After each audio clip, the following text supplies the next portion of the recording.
So this episode is in partnership with ProgressData.io, a research-based tool for HR managers to measure what matters when it comes to gender and diversity, pay gap, and creating parity reports with actionable improvement suggestions. That's ProgressData.io. So, hello and welcome to How the Pod, the place where we pick the brains of changemakers about tech and society. And today we've got Emanuel Karlsten with us, who is a journalist that's worked for several large newspapers in Sweden and has a pretty good background in both data and journalism. We will be looking at the numbers that he's reporting on the Swedish pandemic, and he reports both in Swedish and in English if anybody wants to get the actual numbers from Sweden. A big warm welcome to you, Emanuel. Thank you. How are you doing? I'm doing fine. Kind of isolated, I guess. Sick and tired of it, but yeah, fine. Cool. And where in Sweden are you? You're in Gothenburg, right? Yes, Gothenburg, second biggest city in Sweden. Yes, I moved here for, is it 8 years ago? Lived in Stockholm before, grown up on Gotland, the big island in the Baltic Sea. Ah, right. And now you're on the West Coast. That's great. Yeah, it's good. So do you want to tell me, I mean, you've been one of the journalists that's actually kind of found faults in the data that was presented. And I was like, oh, I know that guy. Mm-hmm. How did this start? Well, it started with the pandemic pretty much affecting everything business-wise for me. I, of course, do a lot of journalism, but I also do a lot of public speaking and, moderating discussions, things like that. And every event was canceled in March in Sweden. So that was pretty much, well, at least half of my income. So I kind of panicked. I think a lot of us did back in March, and figure, well, what should I do now? What can I do? And I also at the same time, it was like an instinct, a journalistic instinct, I guess, that kicked in whenever a big news story is developing, and I. Just by a reflex, I digged into the pandemic, and I did it just on my own platforms. And then eventually I realized, well, okay, I actually provide something here. I realized I provide something unique. I provide content or journalism that was needed in many senses. I could write things that got a lot of people's attention and also was important during that time. And I realized, well, okay, so if I am doing something valuable here, maybe I can ask people or my readers to support me. So I put up my Patreon and ask people to support me if they liked what I did. So everything I write is for free, open, or for free. It's open, and there's no paywall, and I just ask people to instead support me, and that's what I've been doing pretty much since March. Yeah, end of March until I still do it. I do every week a summary of the Swedish situation with the COVID virus, and so I try to summarize what's happening during this last week and what you should know about the numbers, about the political situation, about the vaccine, about everything. And I'll link to every source, make sure that it's correct. But pretty much just try to provide context to people that pretty much like myself feel stressed out by this situation, feel stressed that it's too much information you can't sort. So that's what I try to do once a week, and I say, well, the least you can do is read this 5-minute summary once a week to get you updated and know what's going on with everything. So that's been the basis for the last 9 months. And then I've also done, of course, a number of other articles some have had great impact in Sweden, and some have just not perhaps had so much direct impact. But I try to find the gaps, I guess, in the news cycle and fill them with relevant content. Oh, that's amazing. And you get most of your data from SCB, which is Sweden's Central Statistical Bureau. Well, yeah, it depends. When we talk about excess deaths, the excess mortality in Sweden, that's where I picked my data. But there's been a lot of that kind of data to kind of understand the pandemic from a perspective of how is it affecting deaths compared to other years. Is it okay? We could see that if we just count every person that died with the COVID, well, then you have about almost 10,000 in Sweden right now. But if you would count the excess mortality, like how many people more are dying more this year than usually dies in a like a normal year, what number would you get then? And try to understand that and trying to give a bit of a perspective on what the pandemic is doing. And how many are dying more than the excess or the normal deaths?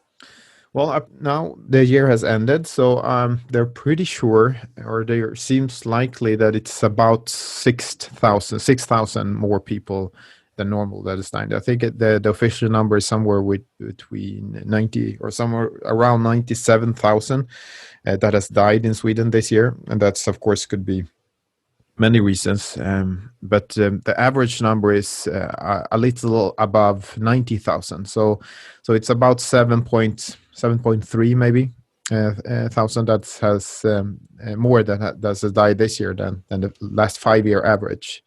Yeah. So of course that's a lot, but it's less than the public official number that is almost 10,000, and that is of course because a lot of those people would have died of other diseases. There's a lot of old people in that number, so they would have died by the influenza or heart attack or whatever. One thing that comes to mind is that when you look at like New York Times, for example, they measure infected and then they measure deaths per 100,000. How does our data differ, and does it differ from that, let's say, larger data per country? Well, I think we count the same way, or of course you can count deaths by like divided with the population of the country, but I think it's pretty similar. Okay. We in Sweden we have like two counts. We have one first count that the public health authority does. It's I think every person that dies within 30 days of a COVID positive test. So it could mean that you would die being hit by a car 20 days after a positive COVID test, and you would still be counted in as someone that died with COVID.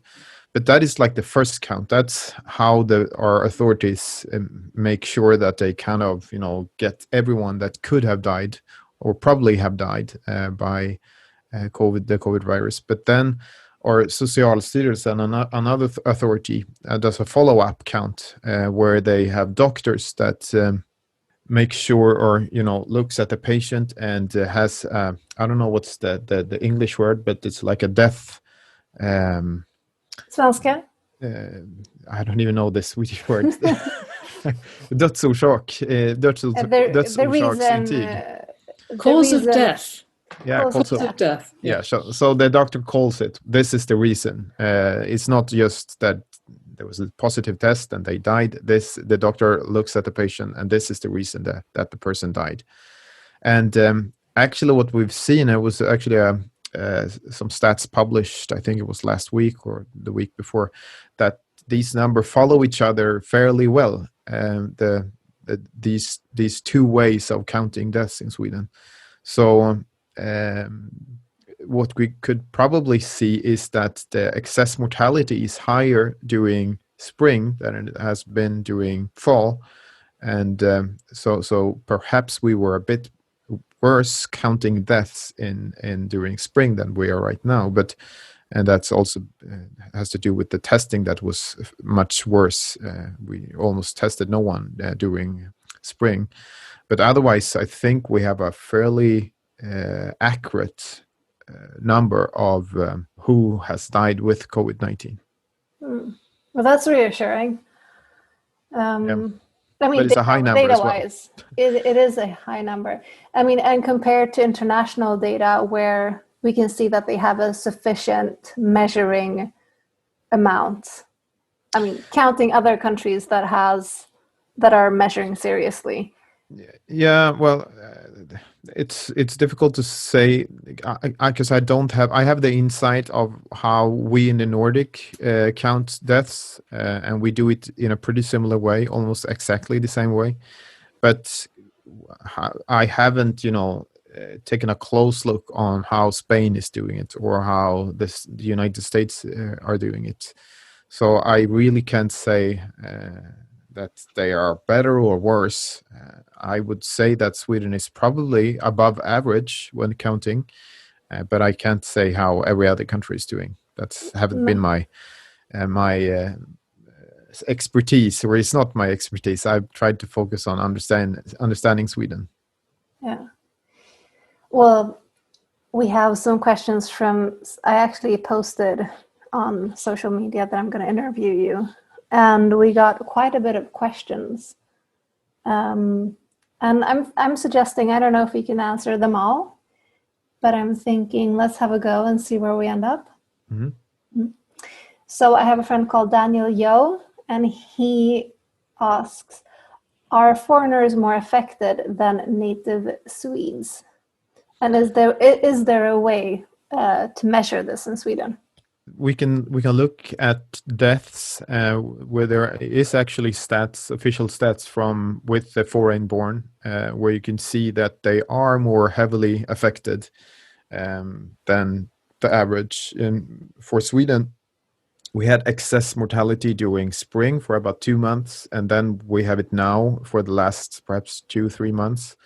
But with the foreign-born in Sweden, we had pretty much had excess mortality throughout the whole pandemic, starting from March. So yes, they are more affected. They have been more affected, at least when it comes to deaths. I know we don't have data for the foreign-born for how if they've been worsely infected or more infected than the not foreign-born. But this I know that the deaths has been higher. And is there any data for people with foreign-born parents, with 1 or 2 foreign-born parents? Because it's very either you're born here or not. But then there's we have a large subset of immigrants in Sweden. I'm technically an immigrant because my parents weren't born in Sweden. How does that group? We don't have that, unfortunately. This is the only data I have that's with the foreign-born, not the people that born in Sweden with foreign parents. That would be so interesting to see from the statistical point of view. It's been done. Some journalism in Sweden, I know Expressen asked or looked in Stockholm, and they looked for the area postal area codes and the testing, and they've seen massive differences there, where people in areas with higher income, they tested themselves more, and they tested less in areas where they earned less money. They tested less, but they were more heavily affected. So it seems that we could actually see that has something to do with it. Yes. Yeah. So it is a classical poverty in that way, a poverty illness that affects poverty areas more. And that probably has to do with people living closer together, that their apartments or houses are filled with more people. Yeah. So there's a lot of that, I would guess, yes. Yeah. And being a not very dense country, Sweden, because we have so much space, that is a very unfortunate, or at least when I look at it, I'm like, oh my God, that's heartbreaking. But yeah. So another question by Daniel is, are there any differences between the first and the second wave? And you've already been in on this a little bit, but do you have any additional thoughts? Yeah, there is huge differences, I would say. When we look at the first wave during spring, we had no idea, of course, how this virus acted, and everybody was very stressed. And the people that worked in hospitals and the ICUs had no idea how to handle people. They tried, kind of experimented with the patients pretty much, because they really didn't know how to treat these persons with the virus. And I actually broke a story about this some months back. Maybe I should pick that up so I don't misquote what the actual percentage was, because what happened is that we became much better at treating patients in Sweden during the fall. Let me see if I can find this.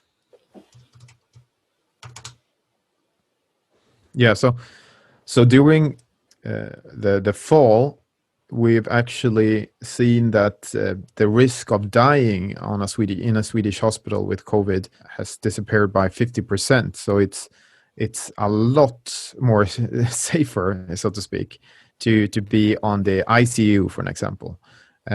It's gone down 50%. So that has been a huge, difference between the second wave. We've actually also seen, looking at the numbers, that people don't need to go to the ICU as much as they did during spring. The hospital workers have learned how to treat people without using the what do you call it, the respirator? Is that the English word?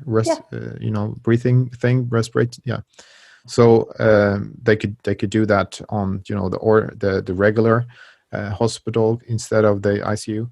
So that has also meant that it has been less deadly virus during fall. Still, now we're still at we're past the numbers of fall when it comes to deaths. The deadliest day during the pandemic was, I think it was 17th of December.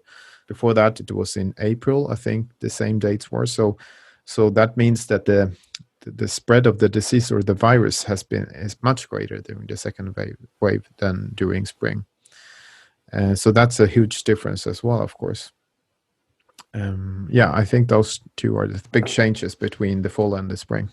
And one other big thing that separates the first from the second wave is that during the first wave, there was almost no other cases like heart disease or regular diseases or even the influenza on Swedish hospitals. But during the second wave, there's more of the normal things that people visit hospitals for.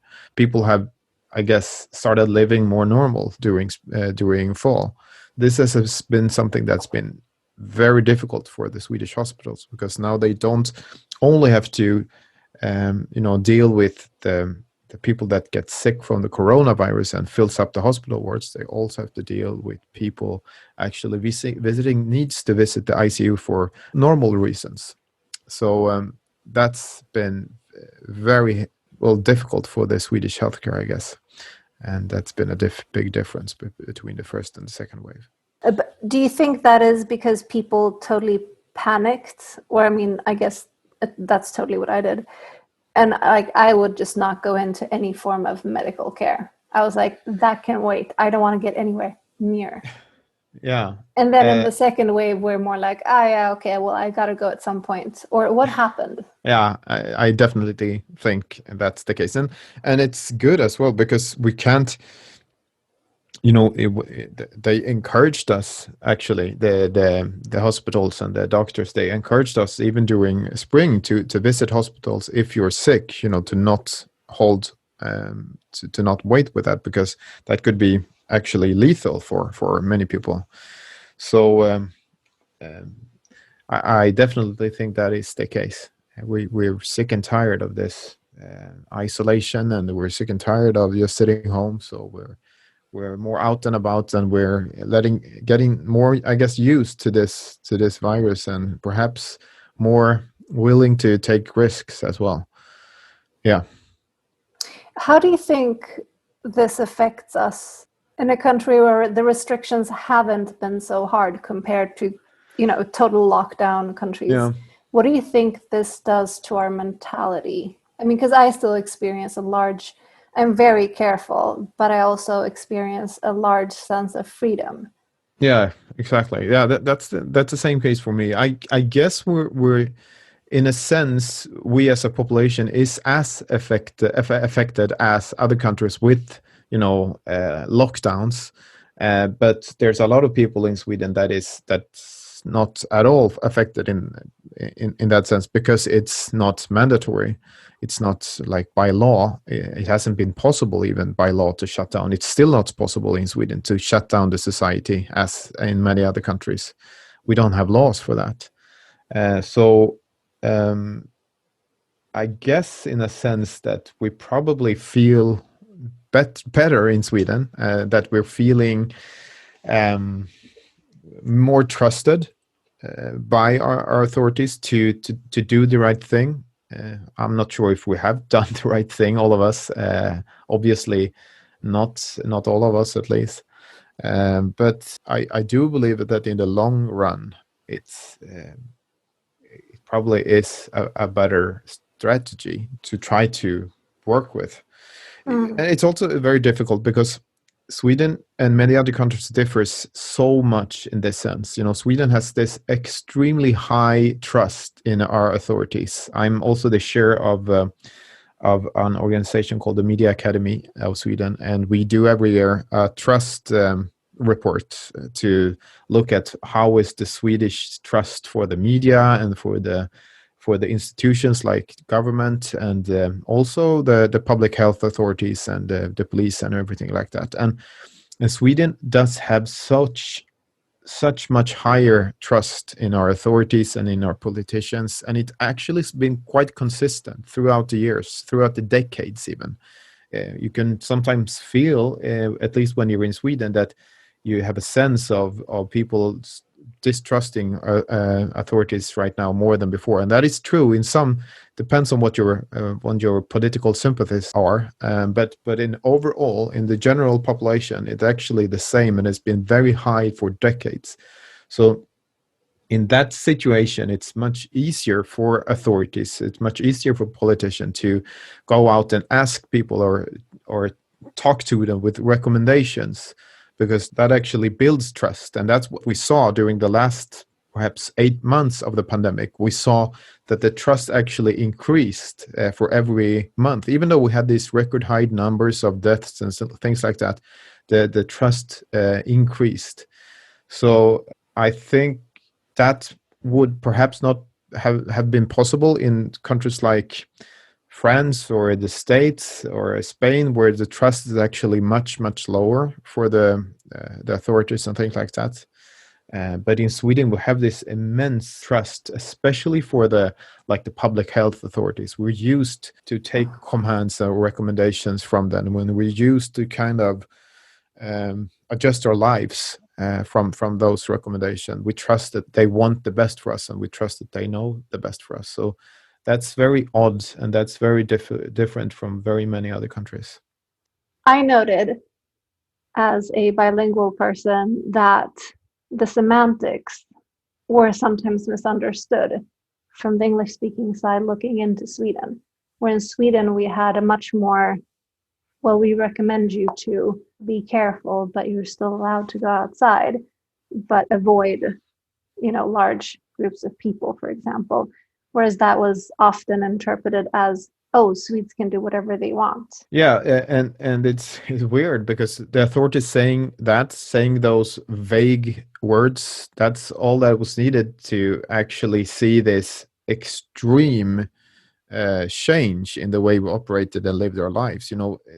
It's weird if you look at the dates of when different recommendations were in place. It was actually not until late, I think it was 1st April or something, that it was official that we should stop seeing people in big groups. I'm not sure remembering exactly the how they worded it, but it was late because before that we've made, or the authorities and the government made so clear that we need to do drastic measures, that everybody even before that made or big changes.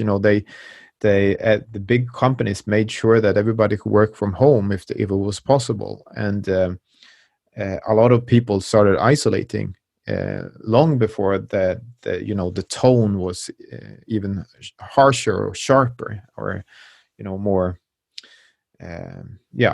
heavy. So it's very much about culture, and of course that will be misinterpreted by other countries that don't understand the Swedish culture as well. That it's we've never been into war. We never had anything like this for the last 100 years almost. We were never in the Second World War. We were outside of it, so we're not used to these kind of extreme situations. And when they come, of course, we have a hard time understanding it, but we also kind of understand that, okay, this is how they talk about this and how they talk about recommendations here. This is something we really need to adapt to, I guess.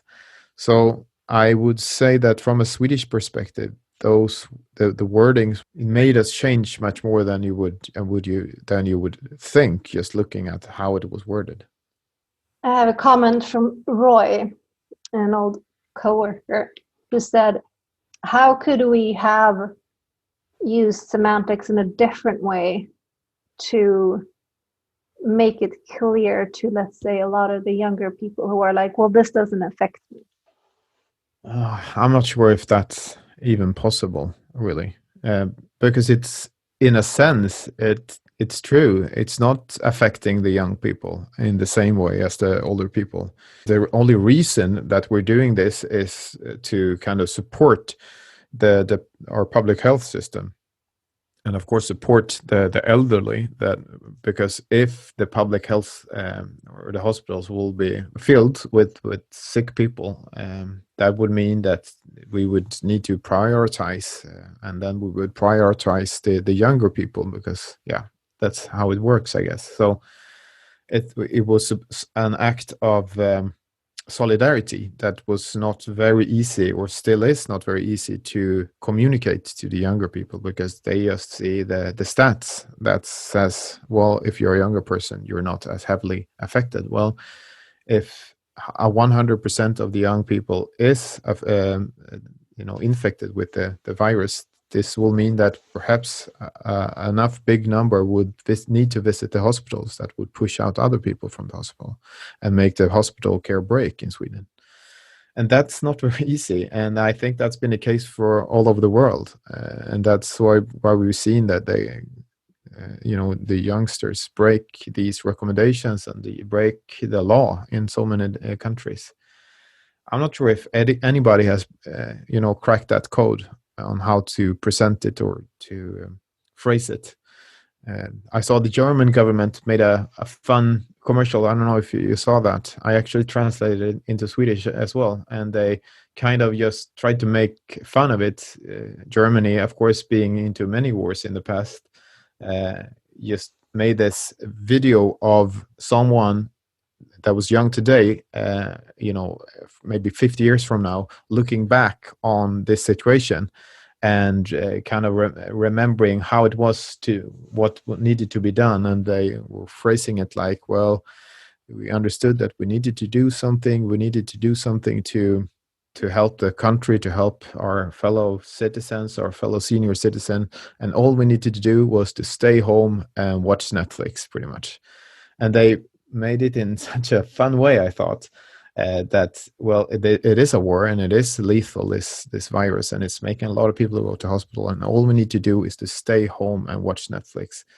But still, I don't know if that would help. Making it a fun thing or presenting it in a fun way would still not help to reach young people. I'm not sure how to do that.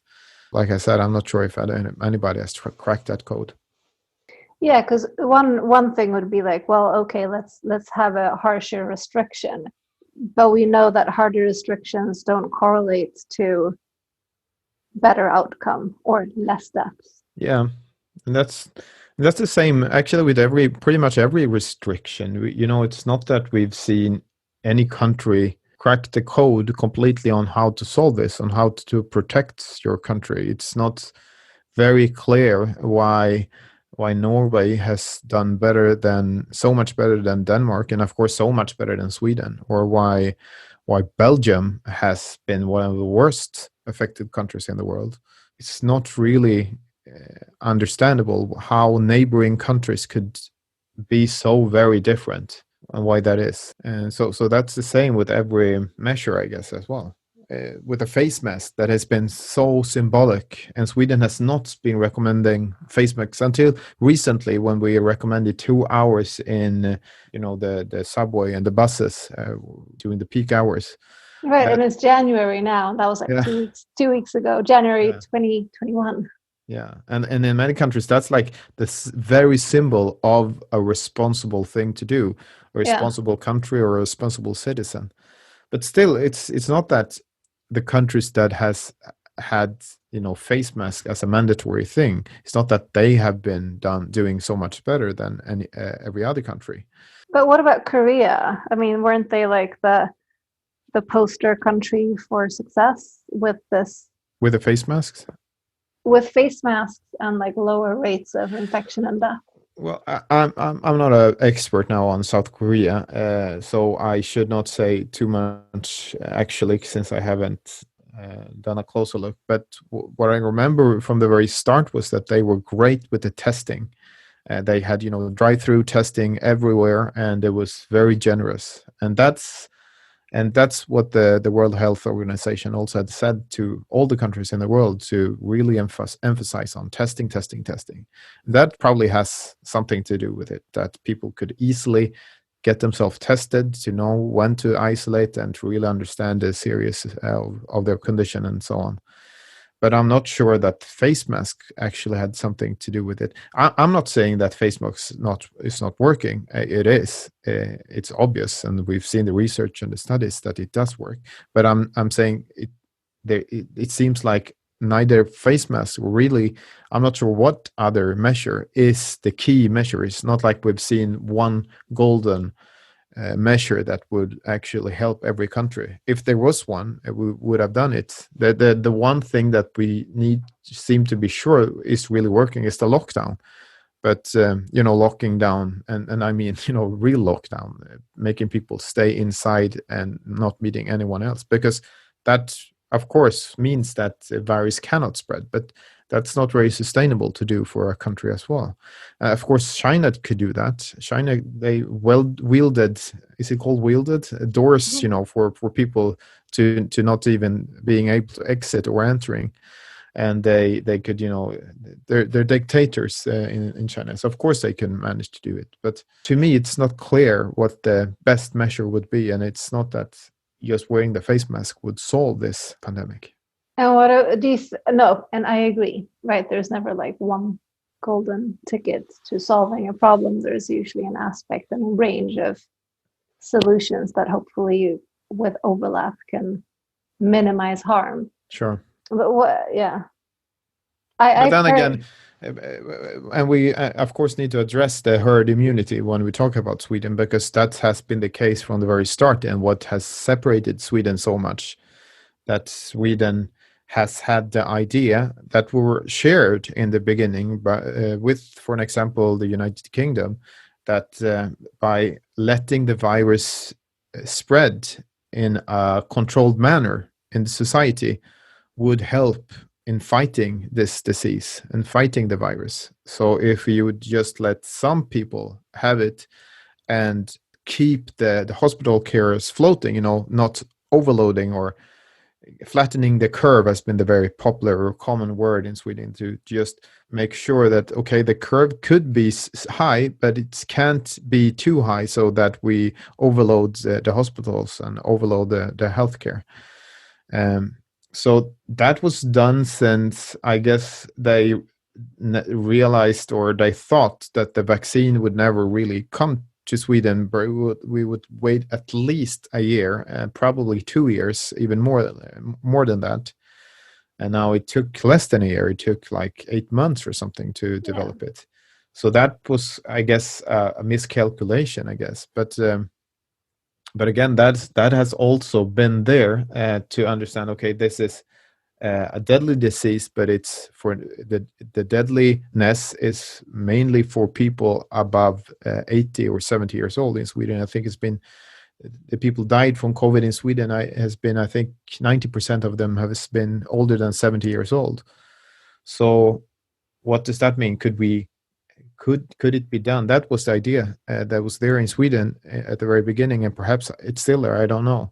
That we could fight this virus with herd immunity, but we've seen very little immunity. I'm not sure if there's a public number anymore, but during summer it was talks about perhaps 15% or 20%. That is not enough. We need 50% to be affected by the herd immunity, or for the disease to be controlled. So we've pretty much been the only authority or the only country or the only ones in the world that have been so openly spoken about this unconventional way of addressing the virus. And at this point also, as I understand it, we've changed. We've kind of taken that back a bit. Yeah, well, officially not, because they've always said that herd immunity is not a goal. The goal has always been to contain the virus, to flatten the curve so that we don't overload the society, but to keep kind of some normalcy to society. So officially they also said like herd immunity is there. It's always been there. Like forever, that's been something that you could take into calculation when you look at the disease, but it's not like it's not a measure in itself. It's more someone told me that you could look at herd immunity as what gravity is to a pilot trying to land a plane. Now, when a pilot is trying to land a plane, the strategy is not strategy is not gravity. Gravity is not a strategy. Gravity is a force of nature, or something that you could use to calculate on how the plane can land in a safe manner. So that's a way you can see the herd immunity talk in Sweden, that herd immunity is something that occurs when enough people has immunity. When we talk about vaccine, it's also a matter of herd immunity. When enough people are immune, herd immunity occurs. So right now we're hoping for 60% of the people are to be vaccinated, so we can reach herd immunity. So then we can contain the virus in a much more safer way. It could be, it could be suppressed. But I think it's been kind of stigmatized, this herd immunity talk, in a sense. Of course, it's not in another way, but in one sense, I'm not sure it's been a separate strategy all through. I'm pretty sure it's been there, and I'm pretty sure it's been there for all countries, but perhaps more for Sweden. But it doesn't mean there ever was a separate strategy, or it doesn't necessarily mean that, at least. So one question comes to mind, and that is, but shouldn't we have isolated more to keep the older people from dying, and also perhaps pregnant women, because it also does have an effect on pregnant women and births? Well, to be fair, the strategy as it was worded by our public health authority was to isolate the old and the fragile. From the start, that's what they said. We need to isolate them. They are the one that will be most heavily affected by this. And what has also been obvious in Sweden during this pandemic is how poorly we've taken care of our elderly, not just during the pandemic, but years before that. We talked about excess mortality before, and what's interesting is that when you look at this year and the excess mortality, let's say for the first 2 months where we were so heavily affected with the pandemic and with the death rates, the first 2 months, March and April, or we can even say just March, because that was one of the most deadly months in Sweden. March 2020 was not the deadliest month in the 2000s, the last 20 years. It was many other years. It was, for an example, I think January 2020 was deadlier. I think it was even one in 2001. If we looked at in the 90s, we have several years or months where more Swedes died. 93, 94, there was record numbers, actually one of the deadliest months in history. And which months were? It was also December and January. And what happened then? No, if you would ask people in Sweden, they would have no idea what happened during that time.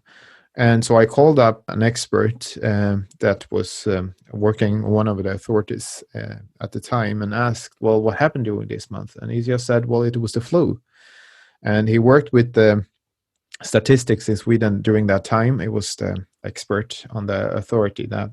And he said, well, I tried to address this with the politicians many times, that every year when we have a cold winter and a bad flu, we see thousands and thousands of elderly people dying, and nobody seems to care. There was no big headlines back then. There was no big lockdown or anything like that, which of course made sense because the flu was not like the coronavirus. The coronavirus makes everybody to go to the ICU and the hospitals and things like that. The flu does not have the same effect. But still, there was nobody seemed to care back then. So it seems like in Sweden we had this relaxed view on deaths when it comes to people being 80 years or older that has not really been discussed or been top of mind until now, when we realize that the big reason to the high deaths in Sweden is because of our incapability to take care of our older people in the nursing homes and all of that. So one of the big lessons that Sweden has learned from this is that we really need to do something about how we take care of our elders. Could it change? And how could it change if it was to change? Yeah, it's difficult because, and this is probably a separate podcast, but how you organize your elderly care or nursing homes and things like that it's a political question. It has something to do with that. In the early 90s, there was a big reform that made not the regions, what do you call them, municipalities, something like that. It's like a smaller, yes. Yeah. So that those are in charge, and it makes it very difficult to organize nationally, and it's very fragmentized, I guess, as well. And there's so many reasons for this, and mostly it's political reasons for this. So of course it could change. Of course we could do better. Of course we could pour more money into elderly care and improve. There's been people talking about it for decades as well. We should focus, we should take care of our elderly, and we have not been able to do that. But I hope and I believe we will see change with this pandemic. There's been big kommissioner. I don't know what is it even called commissions in English? I'm not sure. There's been people that been put to look what Sweden did in the early pandemic, and of course throughout the pandemic, and what we did good and what we of course did bad, and to kind of address that. And what they've all come up with is that the worst thing we did was the way we took care of our elderly, and the way the system is organized and things like that. So that's a big thing. And with a topic like this, it's always kind of hard to get a good, happy ending or whatever.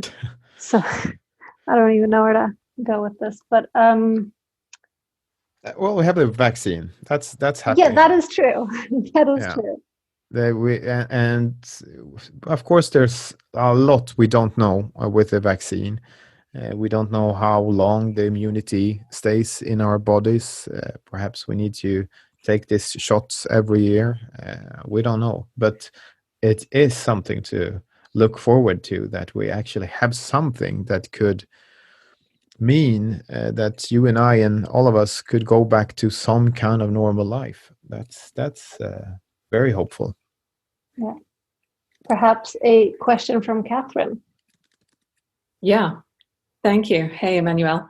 I particularly wanted to pick up on something we were talking about earlier, about the differences between how our experience was in the spring versus to the autumn, first and second wave. And I know we talked about how well Sweden has eventually managed to count deaths, but there was a lot of talk in the media about how many maybe went underreported in the spring. And since we were talking about poor elderly care, there were also reports that, some unknown but suspected very high number, maybe even half, of people who fell ill in care homes of one sort or another maybe weren't even seen by a doctor, certainly weren't admitted to hospital. So that compounds an inaccurate count.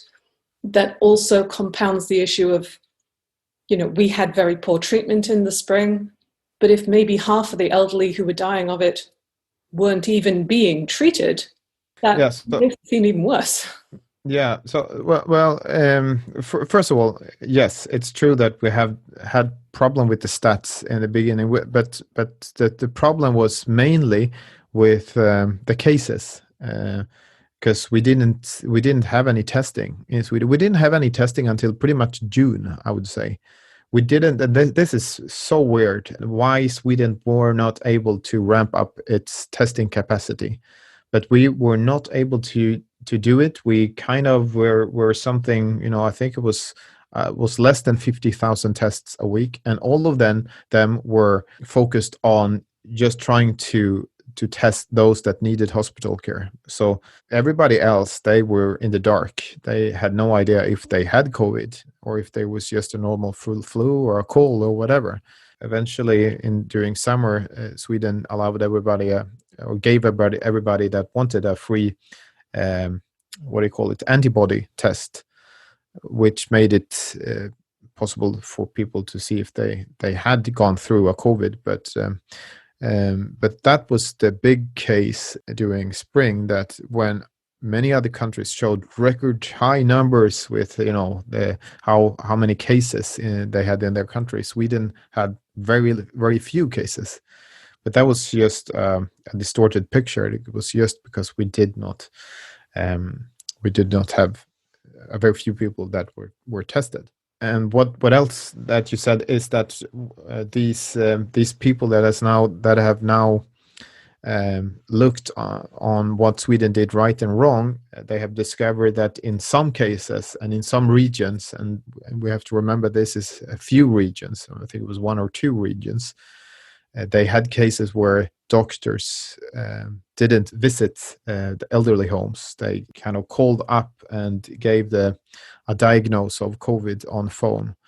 It's not yet been proven that it was systematic, but there is a sense of that this was actually occurring in some regions in Sweden, and that's of course very, very bad. But then again, I just wanted to reiterate that we counted 3 ways. First was this way of counting deaths with if you had a positive COVID test and died within 30 days, we counted as a death. And then we had a follow-up count with doctors going through the deaths and the records and whatever and diagnosing the person with the actual death. And that is of course much more surer than the first way. And then we have the excess mortality, which actually show us how much this pandemic has affected us compared with the last 5 years and the average deaths. But I'm really curious, actually.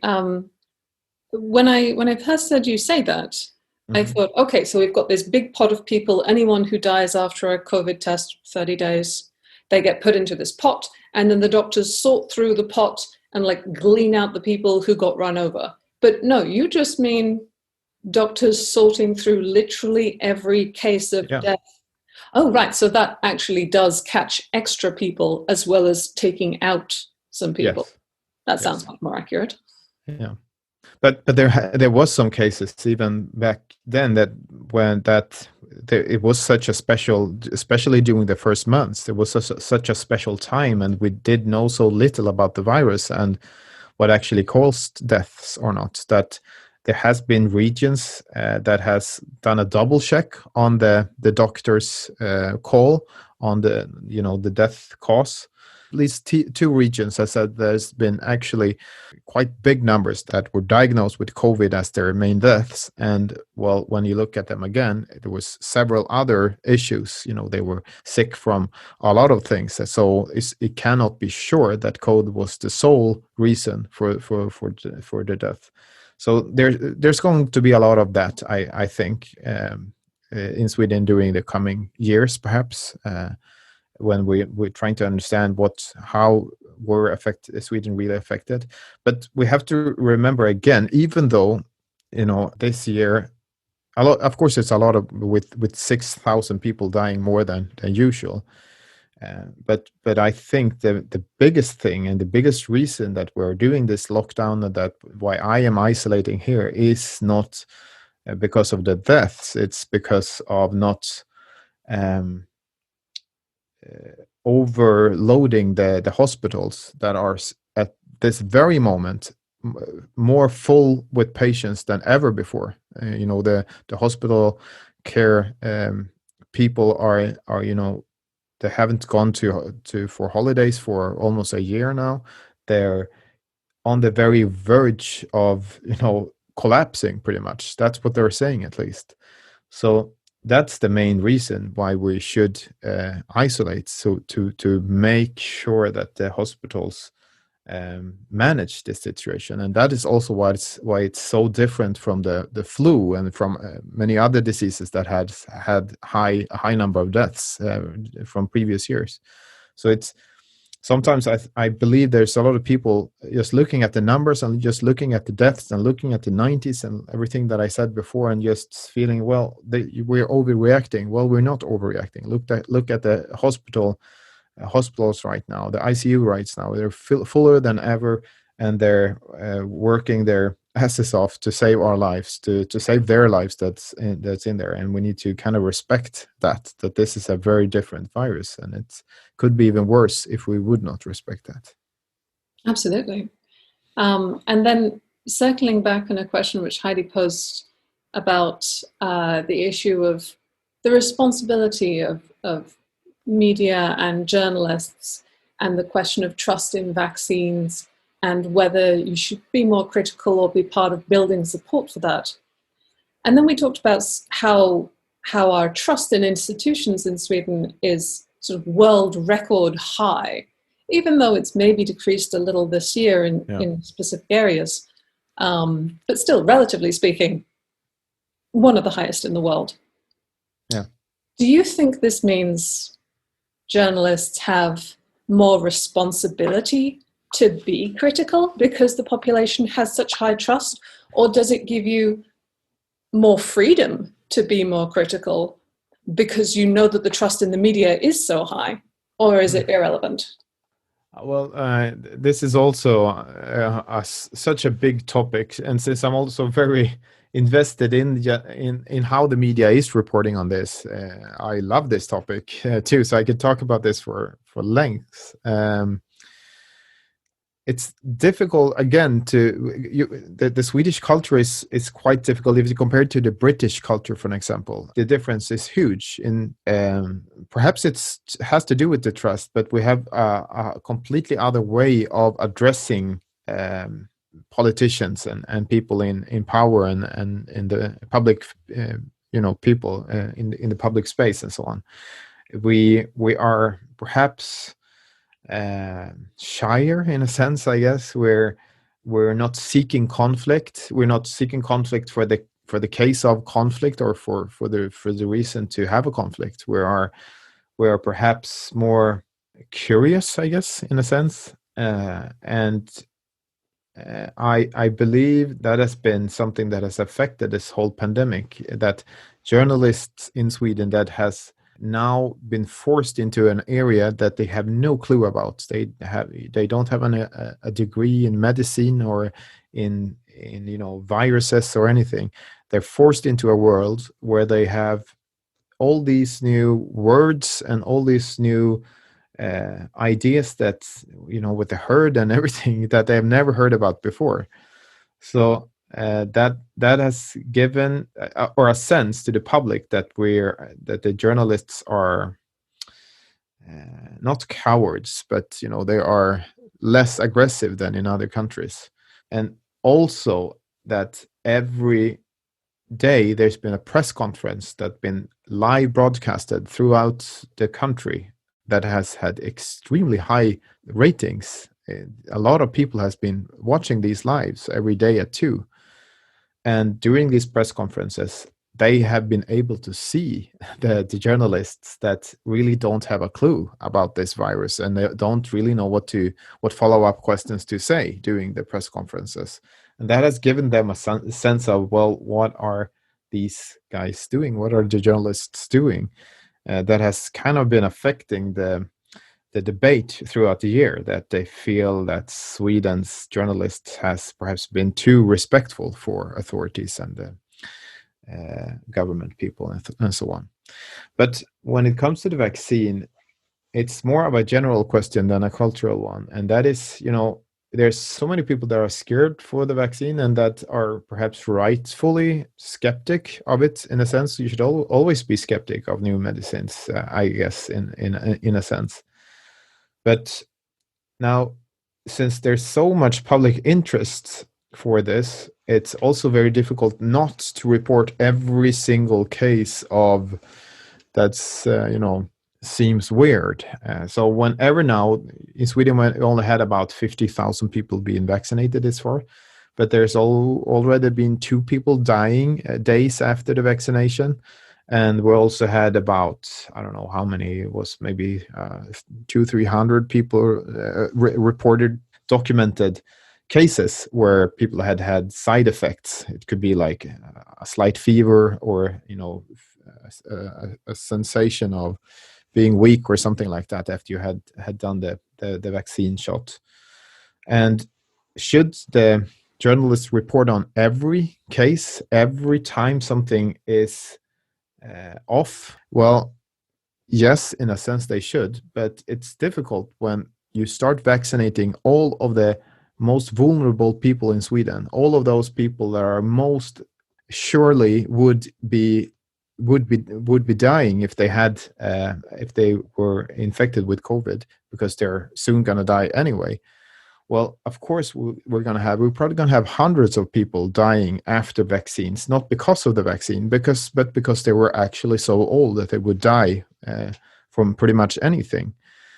And here's a balance for journalists all over the world. Now, how much should I report on just the stories and just tell the story straight up and give people a sense of, I read in the newspaper that we had about 5 people dying now, days after the shot, and they not perhaps reading more than the headline or the first part of the story, not getting the nuances and getting the full idea of what is happening. That this is a balance, and I think we're going to see less reporting on these, just regular, doctor reports of this person has fever and this has died and things like that, because that is normal. This will happen if you vaccine millions of people. There will be a lot of people dying because a lot of people is dying every day for different reasons. So I'm not sure if that gave you an answer. I'm not sure if it's possible to answer it in a brief way as well. Certainly not. That's a topic for an entire book, or at least a series of podcasts. Yeah. But thank you for attempting it. So whether you're terrified by the data and you just shut it off, which I also have friends who do, they're like, I can't even watch it. I just cannot. And whether you're reading a lot of like scientific papers and not just the media, what would be a unifying takeaway that provides people with, I guess, faith and hope and a positive outlook on this, to kind of wrap it up? I'm not sure if there is any other positive way of saying it than mentioning the vaccine and saying that we've done this before in human history, we'll do it again. It seems that we're having a lot of choices between different vaccines, and that we will get through this. I'm sure of it. Humanity has gone through lots worse than this. And we're seeing light in the horizon. And with that, I'm going to say thank you, Emanuel, for taking time hanging out with us and all the questions we had. Sure. Thanks for having me. Thank you. Where can people find your work? Plug yourself. Yeah, of course. If you want to follow, what's happening in Sweden, especially, and what the latest updates, and try to get this bigger picture, you're very much free to read my work for free at emanuelkarlsten.se. Perhaps you could provide a link on the. We're going to provide everything that you provide us with. And then you can add yourself to the email list, and I'll send you an email every week, so you get an update on what's happening. That's a great way of understanding how this odd one out Sweden is doing during this pandemic. And I'm really just curious, out of my own curiosity, how has your Patreon, how has your Patreon worked? It worked kind of well. I have about 2,000, almost 3,000, I think it's $2,900 a month or so. It's about dollars. Yeah, dollars, yes. Gosh. So that's, I think it's about 700 or 800, perhaps 800 people supporting every month. And most of them are just supporting with $2, some with $5, and some with $10 a month. So that's been great. And I was awarded with the Grand National Journalism Award for the work on the blog. So, we've got to put that in the introduction. Yes, so that we can link it up to you. Yeah. Yeah, so that was great, and it was in the innovation class or something like that. Årets förnyare. That is a big congratulations. Yeah, thanks. That's gonna be a good reward for your intellect. Yeah. And kind of surprising. In retrospect, it's not surprising, perhaps, but I guess that's how it works as well. When you're so into what you're doing, you really can't take a step back and realizing, that might have been something different. That's probably the best work, when you're not really thinking about it, you're just doing. True. All right.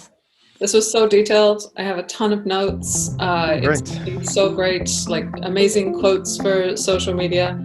Good. And thank you for joining us. Great. Okay. Good luck with everything. One. Yeah. All right. Okay. Bye. So this episode is in partnership with ProgressData.io, a research-based tool for HR managers to measure what matters when it comes to gender and diversity, pay gap, and creating parity reports with actionable improvement suggestions. That's ProgressData.io.